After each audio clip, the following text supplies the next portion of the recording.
మా ఆయన పొద్దున్నుంచి మా ఇంట్లో ఉండే పాత బ్యాగులు సూట్ కేసులు తెగ వెతికేస్తున్నాడు. ఏంటండి ఇంతలా వెతికేస్తున్నారు? ఏదైనా ముఖ్యమైనది దాచుంచారా అన్నాను. అవునే ముఖ్యమైనది, నువ్వు కూడా కొంచెం వెతికి పుణ్యం కట్టుకోవే అన్నాడు. అంతలా ఏం వెతుకుతున్నారండి? మన పెళ్లి చదివింపుల నోట్స్ అన్నాడు. అది ఇప్పుడు ఎందుకండి? ఈ వారంలో మా సుబ్బత్త కొడుకు పెళ్లి ఉంది కదా.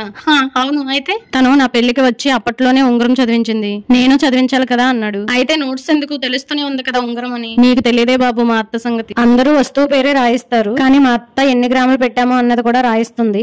అందులో ఆవగించంతైనా తగ్గిన ఆ పెళ్లి మండపంలోనే నన్ను చంపేస్తుంది అన్నాడు. అయినా ఆవిడ చూసేందుకు అలా లేదు కదండి అన్నాను. ఆవిడే కాదే, ఆడలంతా చూసేందుకు అలా ఉండరు. గ్యాస్ సిలిండర్ పేలి పక్కింట్లో అంతా కాలిపోయింది అంటే అయ్యో నిన్న నేను చేపల కూర పెట్టిన బాక్స్ కి ఏమైందో ఏంటో అని అడిగే రకం మీరంతా. అది గిన్నె పెట్టామా, గంగాళం పెట్టామా, బిందె పెట్టామా అని ఏమీ ఉండదు మీకు. మొహమాటం లేకుండా అడిగేస్తారు. అందులో మా సుబ్బమ్మత్త పెళ్లి కంటే ఎక్కువ చదివింపుల వైపే ఉంటుంది తన మనసంతా అన్నాడు. వీడియో నచ్చితే సబ్స్క్రైబ్ చేసుకోండి.